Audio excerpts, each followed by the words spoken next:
Trey, what do you think of workouts so far here in the off season? What have you seen out of the teams? Some of the guys we talked to already, they say that the skill level is pretty good and it's very intense. Would you agree with those? Yeah, I definitely agree with the skill level definitely being high and being intense practices day in and day out, being super competitive, especially the depth we have here. That's something that excites me the most. So, I mean, we're going to have people coming off, like a good rotation. So I'm excited. Some of the new guys? Yeah. Zoe, his first day, he really impressed me. I'm pretty sure all y'all saw that clip. So, like, he a playmaker for sure. And, I mean, we got CJ, knockdown shooter, Q, young guy. So I'm excited about this group. So was that a one-time play, or did he? Nah, he had it. Like that all the time? Yeah. Nah, most definitely. He's got a little swag in his game. Yeah, most definitely. How would you describe it, being on the court with him a few times? I mean, I haven't gotten to play with him yet. I mean, we've been on opposite sides, but I mean, he's efficient for sure. When he shoots, it's a good percent. I mean, it's a good shot first off, and then it's a great percent. It'll go in, and then he just makes the right plays every play.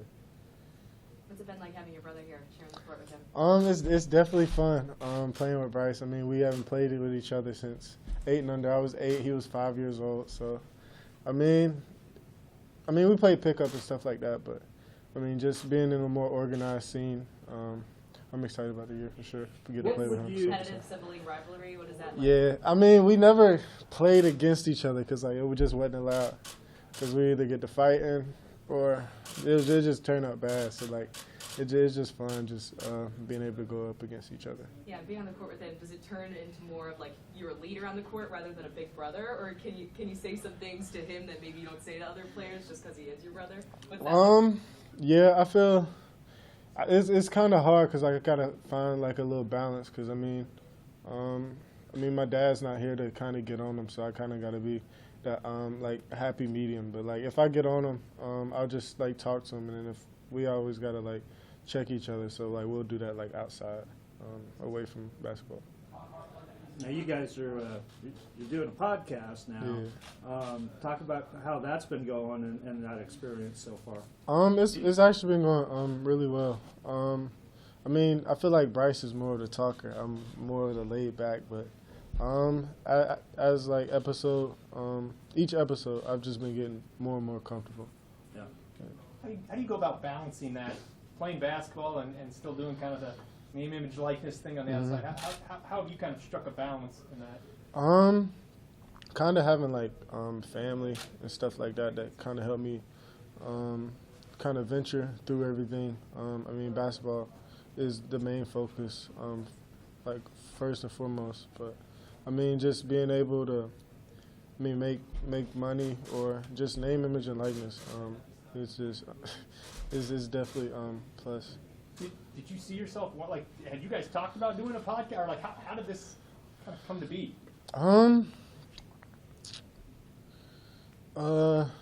Really Robin. Robin kind of suggested it to me.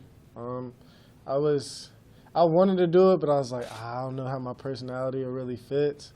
But I mean, we had a practice run, like on theirs, to kind of get acclimated to really decide if we really wanted to do it a lot, and I enjoyed it. What's the personality between you? said your brother's more the talker. I guess like, how do your guys' personalities mesh? Like if I say something, I'll be like, I'll say like a lot and it'll be funny. Bryce just says little phrases here and there. Yeah. Do you ever have to pull the big brother card out?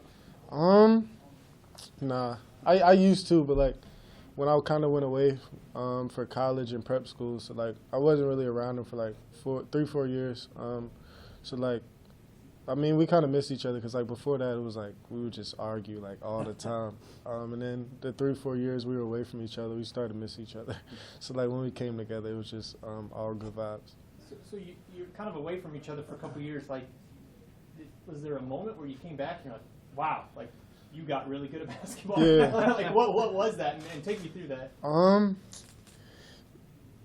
mean, before I left, I think I went to Hargrave that last year. That would have been the first year we would have got to play with each other again. Because he would have been a freshman, I would have been a senior at Wren. and then I ended up transferring to Hargrave. And then he just told me his goals like before he left, because like he knew I'd be away like after college and stuff like that. And then it was really my last year at Pitt. Like everything just started happening. He had a playoff run where I think he averaged like 40 something. But like he told me he was gonna do it, and he was like excited about it, because I think they ended up losing in the state championship or something like that. Or no, it was a year before. Matter of fact, they lost in the state championship game, and he broke his wrist, and then he just told me he was just gonna turn it up a notch. And then the next year, he ended up playing the same team again where he broke his wrist in the state championship. And then it was just a whole playoff run. He averaged like 40 something. He had a 67-point game. And then after the 67-point game, it was just like, he was like the laid back, doesn't say much. And then after that game, he just like turned into a whole different beast. Last year you were new to the system, but now you're one of the few returners. How have you kind of stepped up to show others the ropes now? Honestly, like I'm still learning as well. But I mean, like the new coaches, Coach Hoiberg and his staff brought in, definitely helping. Because, I mean, it's just different point of views, especially he brought in NBA guys. So it's like you get to see it from a whole different perspective. So, like, just watching film with Coach Nate, that was pretty big for me. I had a good practice yesterday, but I kind of didn't get my teammates involved as much as I kind of wanted to. So, I mean, we watched film for like 45 to an hour, just trying to break everything down. And today it was just like everything just slowed down so much more. I was just getting everybody involved. Do you feel like on a more personal level, you've also been able to help some of your teammates who are transfers or now new of kind of like what it was like for your process getting acclimated? Yeah, most definitely. Mainly just Q, because I mean, I'm excited about the player. Like he'll be. I mean, he's young. And he's super talented. So the biggest thing I've been telling him and like a lot of our young guys, just watch film. We got access to HUDL to where we can watch the practices every day. So just watch film. And I mean, Q, like the leaps he's taken from the day he got on campus and even from the first day of practice. I mean, he definitely took a big step. What would you tell fans that are wondering what the biggest difference between this team and last year's team would be?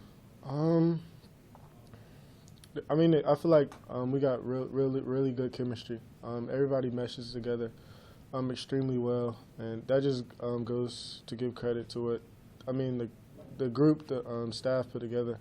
So yeah. How have you guys built up that chemistry? I mean, everybody just loving to be in the gym, loving to work, loving to be around each other. So whether it's everybody chilling at my house, or everybody just going to 8N and chilling with CJ, Q, and all them. And then along with the team stuff, the coaches plan. So, yeah. Hey, I got a question from one of our news reporters. Yeah. They want me to ask about, are you familiar with the petition that is circling University of Nebraska that is opposing a resolution that condemns the teaching of critical race theory? No, I didn't know much about it, but I know when I was at Pitt, we had like a lot of class like that. I really enjoyed it because I mean, like growing up in school, we didn't really learn a lot about, I mean, just Black history in general. So you would be? Can I ask? Would you sign this petition? Would you? I mean, obviously you don't have it in front of you, but if it was, I mean, if like I know it, like I don't know too much about it, but like if it's just about like learning more about Black history and just other ethnicities to where we didn't learn like prior. So yeah, I'd be support of it. Trey, what's the offseason like for you? You know, as one of the few returners, just seeing the roster turn over. You know, was it kind of stressful? Was it exciting? How would you describe? Because there were players that were departing, and then also a handful of players that are coming, and obviously the ones that are coming have generated quite a bit of momentum and buzz surrounding the program. No, it was definitely exciting, especially when I got to talk to the players, whether it was social media or wherever. I mean, because I mean, coming off last year, we had a little bit of momentum, and then just knowing the pieces that we needed to be able to win, going out to get them to hopefully make some noise this year. How do you describe last year? Like for you individually, your first year playing here and in the Big Ten, you know, were you satisfied with some of your on-court accomplishments, or what did you learn about yourself? I mean, I guess I had a good year.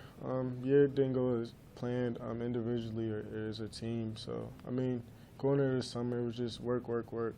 A lot of the coaches telling me, like, stay out of the gym, take care of my body because it's, like, early. But I'm just ready to kind of get into things.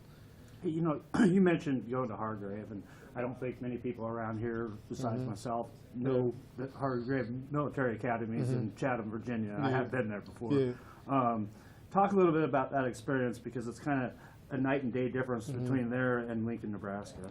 Nah, definitely. Chatham's different than anywhere you'll probably ever go, honestly. I mean, I'm glad my parents kind of made me go there, looking back on it, because, I mean, it taught me a lot of things that when I was younger, or like when I had first gotten out, I was like, I wish I would have never went. But, I mean, looking back just taught me how to kind of fight through adversity. And then, like, waking up early, I mean, just how strict they were. It forced you to be better and be around guys who had like goals as you. Perfect. Thanks. Thank you. We'll flip here shortly.